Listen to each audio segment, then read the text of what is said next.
saudara suffering king. Ya, kita bicara penderitaan dulu. Kita akan membahas tentang penderitaan, menjamin saja buat tidak akan lama. Tapi saya mau saudara mengikuti, kemudian terus pondering ayat-ayat ini, sebab ini penting sekali buat kita ya. Jadi kita akan membaca satu ayat dulu, kemudian kita akan lihat beberapa fakta yang penting. Sebelum Yesus naik ke sorga, di dalam Injil Yohanes saudara menemukan suatu narasi yang luar biasa dari pasal 13 sampai pasalnya yang ke-17. Itu semua adalah narasi yang kalau saudara baca disebut sebagai upper room discourse. Ini adalah percakapan di loteng Yerusalem. Dan loteng Yerusalem itu adalah tempat yang penting. Loteng Yerusalem itu adalah rumah dari Maria yang anaknya, ini nama Maria, ini bisa Maria siapa nih? Ini Maria ibu Yohanes Markus. Itu yang punya loteng Yerusalem. Jadi itu tempat di mana Roh Kudus turun ke atas mereka. Itu milik dari Maria. Itu disebut sebagai upper room. Jadi Yohanes Markus itu, kalau saya boleh bilang, dia salah satu dari murid Kristus. Nah, termasuk yang 12, tapi dia mungkin termasuk yang 70 bahkan. Tapi maksud saya dia adalah seorang yang juga merupakan saksi mata. Markus tidak banyak menceritakan, tapi Yohanes secara khusus menulis ayat ini. Kita baca dulu ayatnya sebelum saudara terpesona dengan title kita, Suffering King. Kita baca dulu ayat itu. Injil Yohanes pasalnya yang ke-16 ayat yang ke-33. Ya, itu ayat yang bakal kita baca. Yohanes pasalnya yang ke-16 ayatnya yang ke-33. Semuanya itu kukatakan kepadamu. Nah, semuanya itu sudah mesti baca dari pasal 16. Semuanya itu ada kekecewaan, ada penyesatan, ada pengkhianatan. Dia jajar tuh semua itu di pasal 16. Tapi di pasal 16 itu dia janji ada penghibur yang menolong kita dan seterusnya. Tapi ini dia bilang, semuanya itu kukatakan kepadamu supaya kamu beroleh damai sejahtera dalam aku. Sekarang kita baca sama. Dalam 1, 2, 3. Dalam dunia kamu menderita penganiayaan, tapi kuatkan hatimu. Aku telah mengalahkan dunia. Ayat-ayat ini memberikan implikasi kepada kita bahwa Yesus datang ke dunia ini enggak cari enaknya, enggak cari enaknya. Dia datang ke dunia ini datang untuk menjadi sama dengan saudara dan saya. Begitu samanya dia dengan kita, sampai dia menderita juga apa yang saudara derita. Mengapa? Karena ini ada sebuah hukum, ada sebuah law on earth after the fall. Ada hukum di bumi ini setelah kejatuhan. Hukum itu adalah hukum penderitaan. Setelah kejatuhan manusia menderita, itu jelas. Menderita dengan segala jenis penderitaan yang ada. Menderita karena penyakit. Tapi kata kuncinya simpel. Itu karena bumi, dunia ini telah jatuh. Manusia telah jatuh. Raja bumi ini yang adalah Adam telah jatuh. Lalu jatuh. Jatuh itu benar-benar ada. Setelah penciptaan, narasi kejatuhan ada. Saya tidak bilang bahwa manusia super di sini, enggak. Manusia jatuh. Manusia menjadi budak dosa. Dan di dalam bumi yang dikuasai oleh dosa, saudara kehilangan hak saudara. Saudara kehilangan right saudara. Karena saya sudah katakan dari kemarin, sikap atau sifat atau saya sebutlah apa itu namanya, the substance atau dasar dari dosa itu adalah perbudakan. Bilang dulu perbudakan. Jadi kalau saudara jatuh dalam dosa, saudara jadi budak. Kamu budak. Budak itu pengertian you are stripped of all your rights. Saudara ditelanjangi dari semua right saudara, hak saudara. Saudara tidak berhak untuk hidup. Saudara tidak berhak untuk lihat matahari. Saudara tidak berhak untuk berpikir yang lain. Saudara tidak berhak untuk masa depan. Saudara tidak berhak untuk hidup kekal. Saudara tidak berhak pada semua hak raja yang tadinya kamu miliki. Gone, strip off. Saudara bukan lagi apa-apa. Saudara pasti menderita. Misalnya, saudara punya hak cium istrimu. Tiba-tiba hak itu diambil daripadanya. menderita aja. Coba, berani-berani. Artinya kehilangan hak itu ada sesuatu yang gak nyaman, betul gak? Sesuatu dan Alkitab bilang buat kita, Yesus itu memilih untuk menjadi sama seperti kita. Dia raja di atas segala raja, datang ke dunia ini untuk ingin mengembalikan saudara, untuk menjadi raja kembali, mengembalikan saudara pada tujuan Allah. Dia harus lewati proses ini yang luar biasa dari Yesus. Dia datang ke dunia ini, dia menanggung semua akibat kejatuhan manusia. Semua, tidak separuh. Iblis adalah pribadi yang jahat, gelap, sia-sia, kekacauan, penderitaan. Dia datang membawa itu. Iblis gak akan ingin minum kopi dengan saudara. Dia mungkin menawarkan kekayaan, tapi ujungnya dia akan bunuh saudara. Iblis mungkin menawarkan kenikmatan, tapi dia akan hancurkan saudara.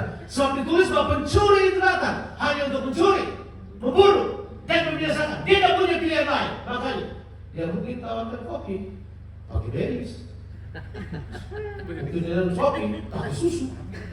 Mungkin dia tawarkan semua yang kita sukai, tapi ujungnya dia akan bunuh kita. Sebab iblis tidak punya pilihan lain. Yang dia tahu cuma kebinasaan. Saudara saya, iblis tidak punya pilihan lain. Dia adalah pribadi yang tahu destininya. Kalau kita tidak tahu destiny kita paling bodoh. Sebab iblis mau pasang di kepala kita seolah-olah destiny kita adalah destininya. Waktu dia diperbudak, memang betul seluruh destiny saudara, seluruh identity saudara, seluruh yang berhubungan dengan saudara itu telah strip off, diambil dari saudara. Manusia yang jatuh dalam dosa ada dalam pengaruh, ada dalam sistem, ada dalam kekuasaan dari perbudakan iblis. Tapi haleluya, Yesus datang menebus kita. Mau lihat cara Yesus menebus kita? Kita baca. Ibrani pasalnya yang kedua. Jadi kita akan baca sekarang setelah Injil Yohanes itu. Waktu dia bilang begini, di dalam dunia kamu menderita penganiayaan. Dia berkata lagi, tetapi kuatkanlah hatimu, aku telah mengalahkan dunia. Berarti Yesus, ini saya punya bahasa ini, Yesus mengalahkan dunia. Berarti terjadi apa? Terjadi pergumulan, terjadi pergulatan, terjadi peperangan. Tapi haleluya, Yesus menang. Amen. Yesus menang. Amen. Dia mengalahkan dunia. Ini kata penting. Waktu Yohanes menuliskannya, peristiwanya sudah terjadi sesudah salib. Jadi Yohanes punya pemahaman, bukan waktu dia jadi murid. Sekarang dia telah menjadi rasul yang telah melihat kemenangan yang mereka lihat karena nama Yesus. Tertulis di dalam sejarah-sejarah di mana Yohanes berhubungan dengan Dewi Artemis di Efesus. Itu Yohanes tangking Dewi Artemis punya patung. Patungnya runtuh, bayangin. Yang nggak runtuh seketika, tapi ada gempa bumi datang, ya runtuh lah, kira-kira gitu ya. Itu benar. Dalam sejarah ditulis hal tersebut. Tapi dalam kitab Ibrani pasal yang kedua, ya kita pergi ke kitab Ibrani supaya sudah tahu bagaimana Yesus datang ke dunia ini. Yang pertama adalah dia adalah anak. Dia datang ke dunia ini untuk anak-anak saudara sekalian. Coba kita baca Ibrani pasal yang kedua. Saya mau langsung baca ayat 14, tapi kita baca supaya lihat lihat narasinya, ya, lihat perikopnya supaya saudara tidak comot ayat ini keluar dari konteks. Jadi ayat ini sebenarnya Tuhan mau bilang begini, Bapa mau bilang begini, Yesus itu raja di atas segala raja, Pak. Aku telah memberikan dia kuasa, telah memberikan dia tahta, tapi dia datang ke dunia ini untuk kita. Dia menjadi sama dengan kita. Menjadi sama dengan kita. Menjadi sama dengan saya. Itu bukan cuma jadi sama kayak kita manusia, tapi menjadi sama dalam semua aspek kehidupan kita, termasuk aspek penderitaan kita. Dan aspek penderitaan saya dimengerti oleh Yesus. Karena dia menjadi sama dengan hal tersebut. Dalam istilah teologianya menggunakan kata identifikasi Yesus terhadap kita. Nah, coba kita lihat, coba kita baca ayat tersebut. Hebrew chapter 2, Ibrani pasalnya yang kedua. Baca ayat 1. Karena itu kita harus teliti memperhatikan apa yang telah kita dengar. Kita harus lebih teliti. Kita harus lebih Memperhatikan apa yang kita dengar. Jadi dengan belajar ulang itu merupakan kewajiban saudara. Jadi kalau pendeta yang khotbah salah, terus lebih percaya akan, nggak lihat Alkitab, salah saudara sendiri. Karena Alkitab beritahu kita harus lebih apa? Teliti, memperhatikan apa yang telah kita dengar, gitu. Supaya apa? Jangan kita hanyut di bawah arus. Nah, kitab Ibrani secara khusus pasal yang kedua ini berbicara tentang ini, bahwa ini firman tentang Yesus yang harus kita perhatikan. Coba kita lihat ayatnya yang ke-11 langsung aja supaya saudara tahu ya. Ayat 11. Sebab Ia yang menguduskan mereka dan mereka yang dikuduskan, mereka semua berasal dari satu. Ya. Itulah sebabnya Ia tidak malu menyebut mereka apa? Saudara. Yesus nggak malu bilang saudara-saudara. Ya. Waktu kita masih kumuh, orang lain yang mau bilang kita saudara. Coba pernah masuk mau di gereja, nggak ada yang mau dekati kok. Biar kata dia sudah dilaku, tolong perhatikan benar. Ya, paling mereka cuma apa kabar, di situ ganti lagi yang lain. Saya sudah perhatikan itu. Nggak ada yang mau dekati orang yang seperti itu. Tapi Yesus nggak malu menyebut kita sebagai apa? Saudara. Sebagai saudara. Kenapa? Itu kata penting tuh. Nah, ayat berikut, ayat minggu 12. Ini kita beritahu buat kita. Lalu katanya, aku akan memberitakan namamu kepada saudara-saudara. Aku akan memberitakan apa? Namamu kepada saudara-saudara. Nama selalu menyangkut identitas, pekerjaan, sifat, dan tanggung jawab. Jadi nama selalu merupakan identitas yang berisi apa? Pekerjaan, sifat, dan tanggung jawab. Itu nama. Makanya istri saya di Patiasina, biar kata dia kayak pakai salut Patiasina. Karena jualan Patiasina bertanggung jawab atas dia. Haleluya. Itu pasti sebetulnya. Amin. Ya kan? Karena memang nama menandang nama itu menandang tanggung Laki-laki baik. jawab. Kemudian Alkitab ini berkata begini, aku mau memuji engkau. Dan lagi, bilang dulu ayat 13 kita baca sama. Dan lagi, aku akan menaruh kepercayaan kepadanya. Aku siapa? Bapak. Nya siapa? Yesus. Jadi ini Bapak yang lagi bicara ini. Ya. Oke, siap. Kemudian kata ini luar biasa. Ya. Dan nanti sesungguhnya inilah aku dan anak-anak yang telah diberikan Allah kepadaku. Ini Yesus. Karena anak-anak itu adalah anak-anak dari apa? Darah dan daging. Saudara darah dan daging? Ya. Saudara dan daging? Ya. Tidak pakai baterai itu saudara? Saudara bukan pohon pisang? Itu bagus. Saudara ini, maka ia juga ini menjadi sama dengan mereka. Terus kata ini ya, orang sudah lupa. Dan mendapat bagian itu, dan mendapat bagian dalam keadaan. Kita seringkali suka panik dengan keadaan kita. Yesus mengerti keadaanmu. Amin. Oh, saya lihat di Piatu, Yesus mengerti keadaanmu. Saya waktu kecil di Kosa, Yesus mengerti keadaanmu. Dia secara khusus itu kata mengambil bagian, kata dipakai mendapat. Dia mendapat semua keadaan kita. Dia mengambil semua keadaan kita. Saya suka banget kali ini. Saya ini makhluk paling minder tadinya. Wah udahlah. Dan saya ini kalau orang bilang yang namanya penolakan, saya profesor penolakan. Saudara tidak perlu kasih tahu saya kalau sudah tolak saya. Saya lihat mata saudara, saya sudah tahu saudara menolak saya.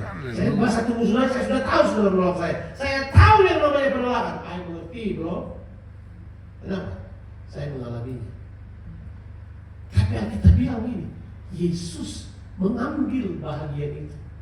Jadi semua bagian saudara dalam penderitaan, dalam penolakan, dalam kesusahan, dalam keadaan dosa saudara, kita berkata, Yesus identify, dia menjadi sama dengan keadaan itu. Dia mendapat bagian dalam keadaan itu. Tidak apa keadaannya? Yesus ambil bagiannya. Apa keadaannya? Yesus ambil bagian. Dia mendapat bagian itu. Sekarang dia berkata begini, supaya ini, ya, supaya oleh kematiannya ia memusnahkan dia, yaitu iblis yang berkuasa atas maut. Saya suka kata itu, memusnahkan. Dia belum memusnahkan. Musnahkan dia. Memusnahkan itu iblis yang berkuasa atas maut. Dan supaya dengan jalan demikian ia membebaskan mereka yang seumur hidupnya di bawah berada dalam perhambaan. Jadi itu Yesus tebus kita, dia lepaskan kita dari perhambaan. Saya sudah bilang, kalau perhambaan tidak ada orang bisa lolos, tidak ada. Namanya persembahan, semua sudah telanjang, tidak ada apa-apa. You cannot go out, sudah tidak bisa keluar lagi. Dari dia bilang ini, kamu ditebus. Kita baca lagi, ayat-ayat ini bagus. Ayat yang ke-16, sebab sesungguhnya bukan malaikat-malaikat yang ia kasihani, tetapi keturunan apa saudara? Abraham yang ia kasihani. Saya suka kata ini. Jangan kata ini. Ayat 17 kita baca dulu. Itulah sebabnya maka dalam segala hal ia harus apa? Disamakan. Dalam segala hal. Oh my goodness. Dalam segala hal ia harus disamakan dengan saudara-saudaranya. Saya belum pernah lihat ada Tuhan yang kayak begini. Amen. Yang memutuskan bahwa dia bakal sama dengan saudara dalam segala hal. Ya. Satu kali saya hadir dalam sebuah acara, saya masih di Australia, di sekolah. Ada pengkhotbah perempuan, namanya Helen Ivashevich, gitu namanya. Dia dulu pernah pelayan sama kami. Dia datang, kemudian dia melayani. Kemudian dia cerita, dia ini profesional pelacur seumur hidupnya. Tiba-tiba Yesus datang pada dia, bertobat. Tapi karena seumur hidupnya dia melacur, dia tidak tahu bikin lain. Pekerjaannya cuma melacur. Yesus tidak terima Yesus, dia masih melacur. Tapi dia ini saksinya dia. Saya berkata begini. Oh, kita kan ahli Farisi, otak-otak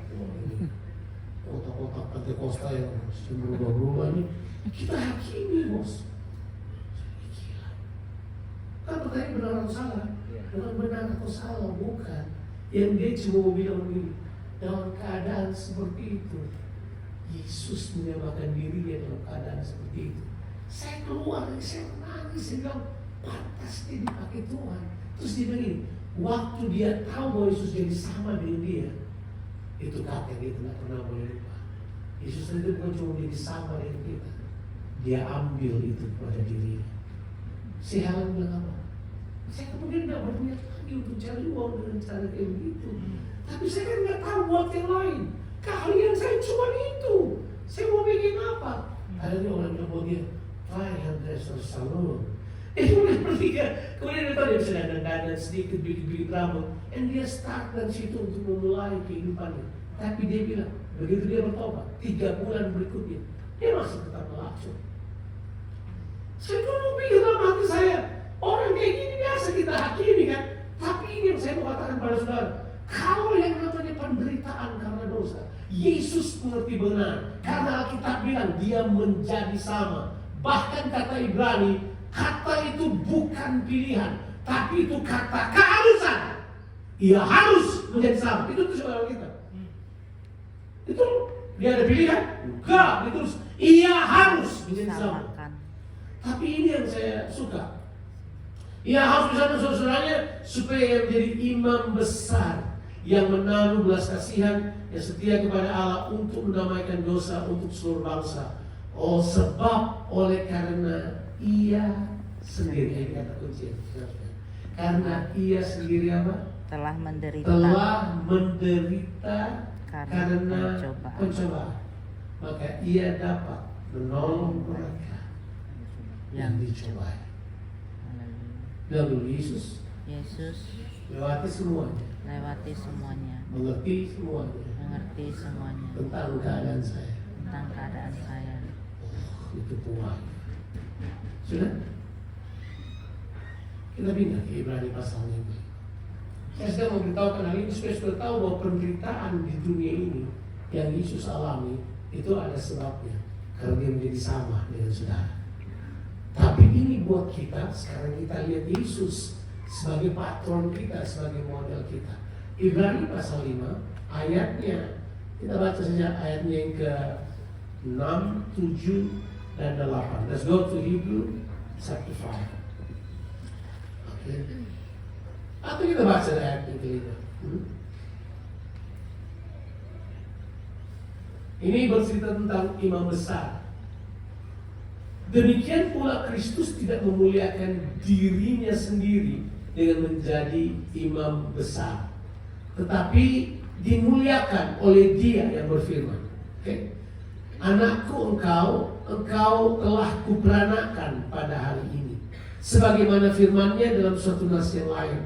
Engkau adalah imam untuk selama-lamanya menurut peraturan Melkisedek. Saya tidak punya waktu untuk menjelaskan, tapi Yesus imam besar bukan dalam order Harun, tapi dalam peraturan Melkisedek. Kenapa?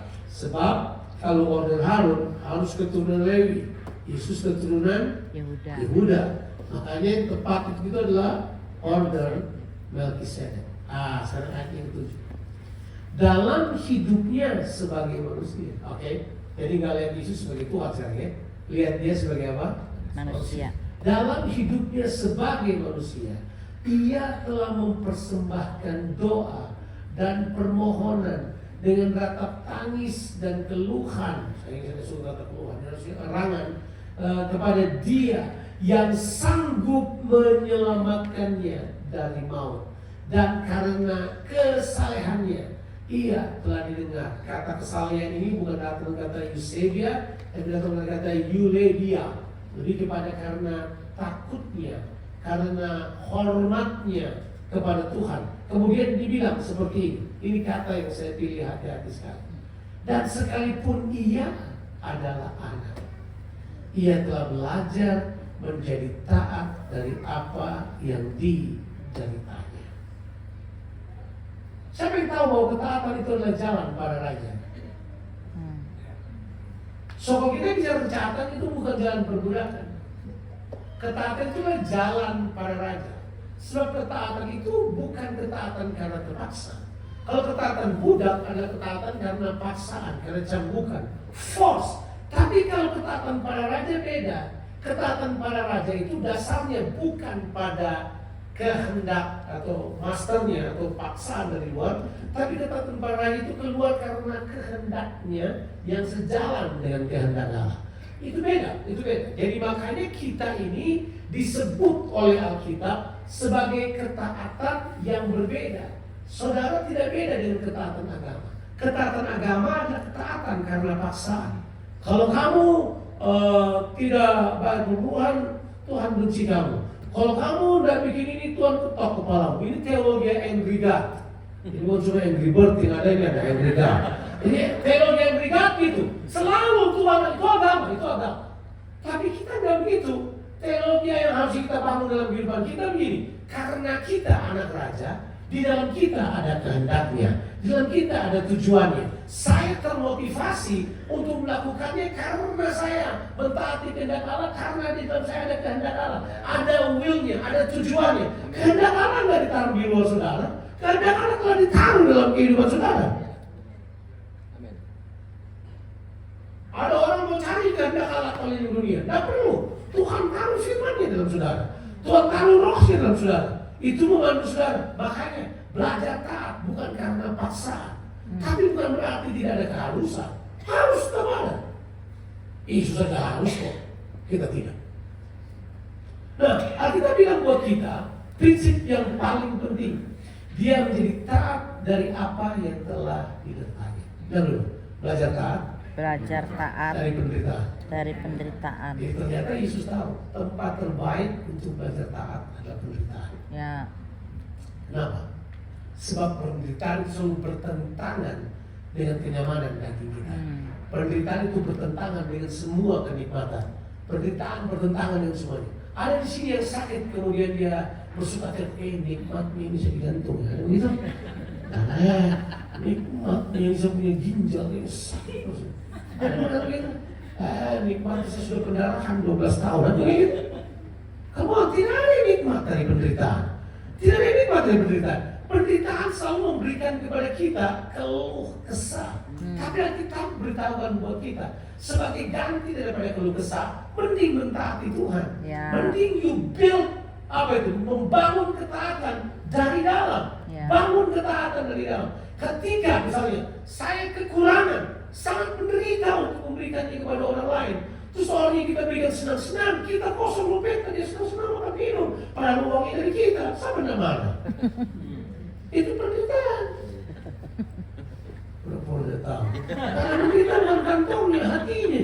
Dia punya kasih. Menyesal pun kasih. Cuma pura-pura saya dengan istri saya, ini ada seorang yang suka memberi. Dan seringkali kita sudah terlukai juga dengan memberi orang yang kayak gitu kan. Terus kita berkata, ini terus setengah matinya. Bagaimana begitu? Tapi gak apa-apa. Kita belajar taat. Masa terus berarti kita gak kasih dia kawan ini. Tidak itu. Saya pilih untuk tetap kasih itu. Saya belajar dia itu.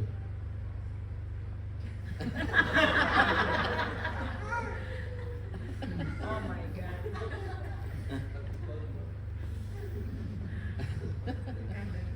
Sudah kita tergumul tentang hal tersebut. My Lord. Oh yes. Hampir tiap hari ada aja orang yang WhatsApp kita.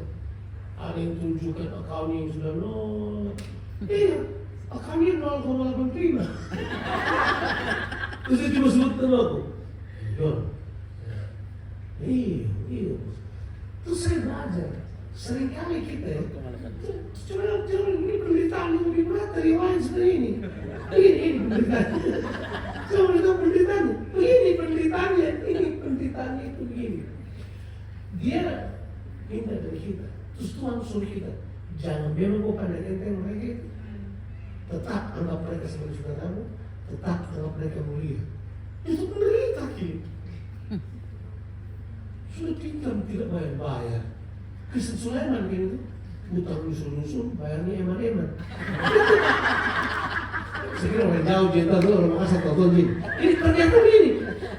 Lo pinjam dari kita, biar dia pinjam. Tapi kan kita, saya sama ini, saya tidak suka pinjam ke orang. Saya tidak mau orang yang mudah seperti itu. Jadi kita kasih aja. Terus satu dia bilang mau kembalikan misalnya hari tertentu. Sudah 2 tahun dari hari tersebut. Kelihatan kita. Ya kita sudah ada apa-apa juga, tapi memang kita selalu berniat kasih kan. Tapi ini yang kita maksudkan, bahwa dalam kondisi kayak gitu, biasanya kita itu langsung menganggap rendah orang. Penderitaan itu adalah rubah cara berpikirmu untuk tak menganggap dia orang yang berharga, terpesertai dia. Saya dengan ini belajar, kalau kita tolong orang, kita akan pernah merasa melunjak ada di atas mereka. Kita selalu berkata gini, kalau kita terlambat misalnya kirim itu, maafkan, saya minta maaf. Padahal aku maaf lagi. Enggak, saya takut, saya merasa jadi penting. Padahal begini, waktu Tuhan kasih kesempatan kita untuk berbagi sama orang lain, terus sudah berkata gini, hei aku mau jadi serupa dengan kamu, bagi. Jadi kita lagi dilatih, soalnya kita sudah menderita. Oh gak enak banget itu, gak enak banget pas kita berkecamuk. Itu ada kata yang kita kadang-kadang membiarkan dia menguasai otak kita. Itu namanya jengkel. Bukan jengkel. Yang waktu jengkel muncul situ grudge. Itu kan kalau muncul sedikit, dia mempengaruhi itu. Begitu dia langsung titut, minus, bad, wrong guy, don't get those. Itu kan muncul di kepala kita. Tapi Tuhan mengatakan enggak, be open. Tapi memang betul. Benar kata dunia tentang kita, kasih kebaikan dan bodoh mirip. Tapi benar kata Tuhan. Kadang-kadang ketaatan kelihatan bodoh, ketaatan kelihatan nakal, tapi ketaatan itu adalah jalan para raja. So nanti raja, dia tidak pikir dirinya untuk membuat keputusan. Hikmat dari atas turun ke atas raja. Raja harus berpihak pada surga, bukan pada keluhan orang banyak. Raja mesti terbiasa untuk buat itu. Jadi masih ingat ketika 2 orang ibu berantem untuk kemudian datang berebut anak di depan Salomo, Alkitab berkata begini, Salomo ambil apa? Pedang. Itu kan agak keterlaluan, tapi itu hikmat. Bagi dua. Nganan ambil sebelah kiri, nganan ambil sebelah kanan. Paha kiri, paha kanan, tangan kiri, tangan kanan, mata kiri, mata kanan. Ambil itu, hidung kita bagi dua. Ambil. Bagi dua. Tiba-tiba itu yang dibilang hikmat dari atas. Pertama-tama murni, penuh belas kasihan. Jadi begitu Ibrahim berkata, jangan, kasih aja ke yang lain. Dia tahu, oh ini hikmat. Oh saya bilang, kasih ke ibu yang mana? Ibu yang satu, potong dia. Dan paling bukan ibu ini. Langsung dibagi dulu. Karena kita mau belajar hikmat aja, nggak semudah. Dan Yesus ajarkan pada kita hal tersebut. Dia tahu, dia belajar dan dia nanti akan duduk sama orang yang kerasukan setan, yang orang nggak mau peluk, dia peluk. Dia datang sengaja nyebrang, dan itu untuk nyebrang ke Gadara, untuk ketemu orang kerasukan setan, untuk bebaskan orang kerasukan setan. Siapa yang membuat itu? Kecuali ada orang yang telah belajar taat dari penderitaannya, bahwa penderitaannya, kesulitannya, ketidaknyamanannya tidak menghalangi dia untuk mengerjakan kehendak Allah. Itu ketaatan raja, makanya beda kan? Jadi dia kemudian belajar untuk taat dari apa yang dideritanya. Ayah saya pernah bilang buat saya gini, kalau orang susah, jangan kamu anggap kamu lebih baik dari mereka. Kalau orang susah, bantu mereka. Bantu mereka. Harus. Kan susah banyak, ada susah keuangan, ada susah hubungan, ada susah otak gak mengerti-ngerti, gitu, bosan. Tapi kita tetap harus tolong manusia, bantu mereka. Kayaknya sudah menikmati. Cukup. Alkitab bilang buat kita, ketaatan itu punya stage. Ketaatan karena penderitaan itu sekolah yang paling awal. Sebab ini, raja itu harus punya sebuah kata itu, accordingly. According itu berarti sesuai. Kita memberikan bumi sesuai kehendak Bapa. Yesus bekerja di bumi sesuai apa yang dia lihat Bapa kerjakan. Kata sesuai itu bahasa kerajaan. Saya hidup sesuai. Accordingly itu adalah sesuatu yang bagus. Kita coba lihat ayatnya yang ke-8, kita sudah baca dan sesudah ia mencapai kesempurnaan. Kalau sudah mentaati dan kemudian lewat penderitaan sudah bisa menolong orang lain, itu jangan anggap remeh. Itu dapat menjadi inspirasi. Makanya kita bilang, ketika dia telah mencapai kesempurnaan, dia belum mencapai. Dia belum mencapai. Itu berarti ada pertumbuhan. Ia menjadi pokok keselamatan yang abadi bagi semua orang yang taat kepadanya. Dia jadi inspirasi ketaatan buat orang lain. Kita berdiri di sini karena ada satu pribadi yang telah memberikan inspirasi buat kita. Sudah ada banyak orang yang berdiri jadi penguasa. Sudah banyak orang yang lahir di dunia ini. Tapi yang satu ini, bayangkan, hidup begitu lahir jadi musuh raja pada waktu itu.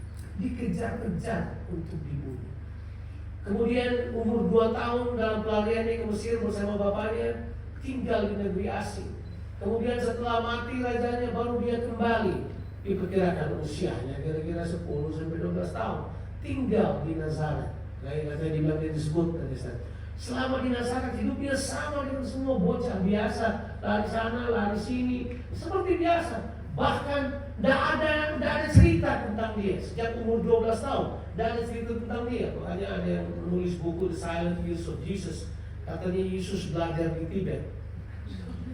Saya mau dia Yesus belajar di Tibet, dia jago kungfu. Pas pandai semua, kungfu Tibet. Ini enggak tuh. Enggak ada tanda pada dia belajar di Tibet. Tapi enggak, itu Yesus tuh ada obscurity time-nya, ada waktu yang enggak terlihat. Saudara, penderitaan yang paling banyak itu adalah ketika kamu tidak dilihat, kamu tidak dianggap. Kamu kayak tidak ada. Kan gak enak banget kalau kamu nothing. Kamu gak ada apa-apanya. Jangan kepolisian, Chili Pak, Chili. Iya memang saya Chili. Pedas. Kalau sudah lapar. Tapi ketika kita dianggap itu, karena gini, kalau orang menyerang itu menyerang keberartian kita kan. Sudah berarti kan? Berarti Keberartianmu ada pada apa? Yesus. Yesus itu selama dia hidup sepertinya nggak ada artinya kehidupannya.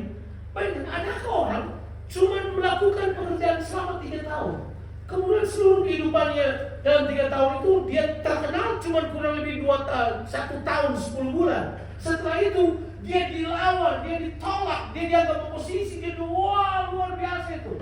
Saya bisa membayangkan hidupnya. Jadi dia punya kelihatan yang dia nikmati dia kerja itu cuma 10 bulan itu kayak sekitar 14 bulan itu kalau ikutin perjalanannya. Selebihnya dia merupakan musuh masyarakat. Orang yang dia tolong berkata, salibkanlah dia. Orang yang dia tolong berkata, kami tidak butuh kau sebagai raja. Dia berdiri di depan Pilatus dan di depan orang percaya. Pilatus berkata, inilah raja orang Yahudi. Mereka berkata, kami tidak punya raja lain selain Kaisar. Salibkan dia. Baik. Terakhir, dia disuruh barter dengan penjahat. Ini pemberontak kecil. Barabas itu kan pemberontak. Tahu namanya Barabas apa? Terus rendah wajah baik. Saya cuma ingat Barabas untuk buat perbedaan. Namanya juga Yesus. Namanya Yesus Barabas.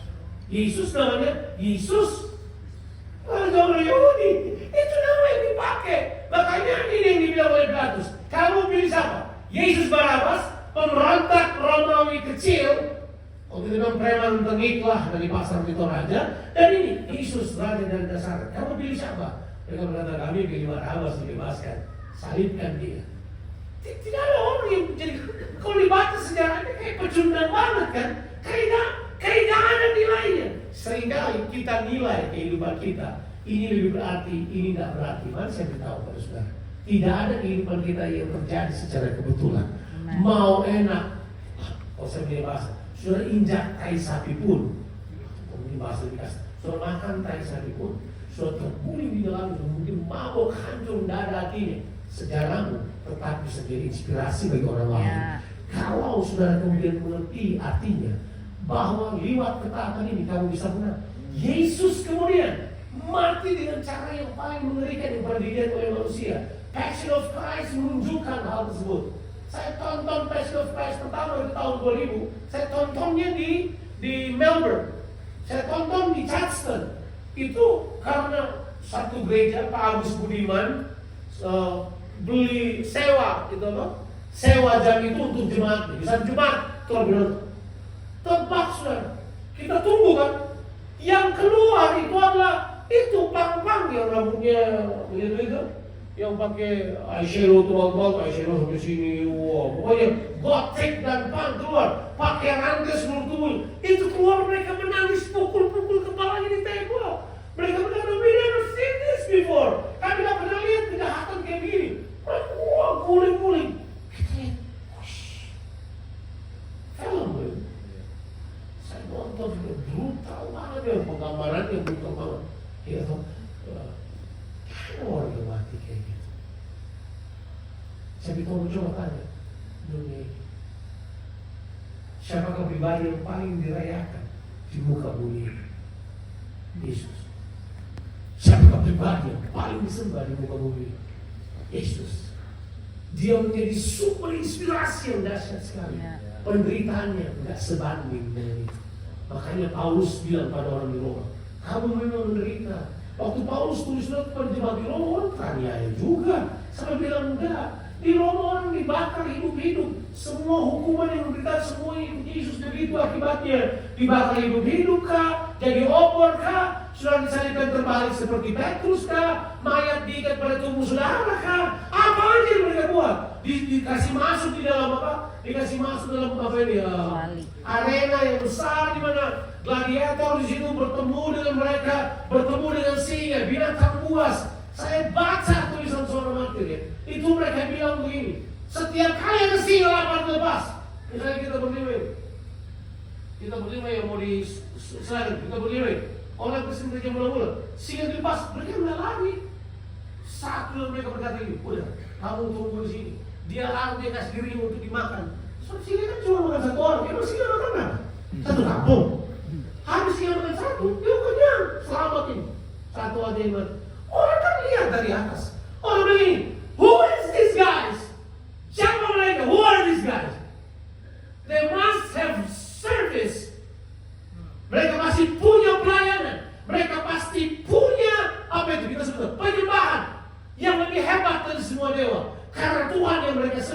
worthwhile dying for. Kenapa? Karena Tuhan mereka sudah mati lebih dahulu.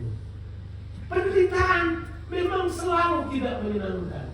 Tapi ketahuilah, di dalam Tuhan, penderitaan kita mengajarkan jalan-jalan kerajaan yang tidak bisa dihentikan.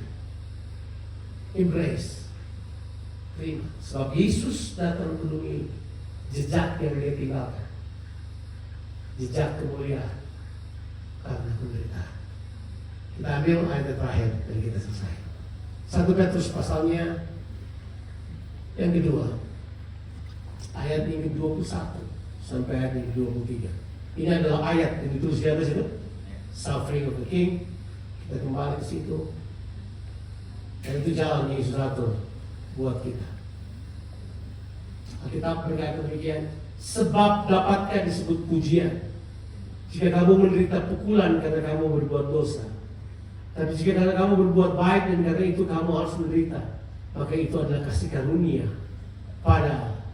Sebab itu kamu dipanggil, karena Kristus pun telah menderita untuk kamu dan telah meninggalkan teladan bagimu, supaya kamu mengikuti jejak. Teladan apa ini? Semua orang muncul teladan kasih. Teladan kasih itu bagian. Tapi teladan penderitaan yang menginspirasi orang tidak suka. Hey, we are all kings. Tapi kita hidup di dunia. Lalu saya hidup di dunia. Saya hidup di dunia. Yesus berkata di dalam dunia kamu akan menderita. Tapi ketahuilah, aku telah mengalahkan dunia. Sistem di dunia punya penderitaan. Sistem kerajaan Allah damai sejahtera, sukacita, kebenaran. Kita perlu tahu sistem ini. Dalam dunia ada sistem itu. Ada sistem yang menderita di dunia ini. Kita kan ada di dunia. Tapi Tuhan mau kita menderita supaya kemudian kita belajar ketaatan dan mengalahkan si jahat karenanya. Tuhan Yesus memberkati kita sekalian. Amin.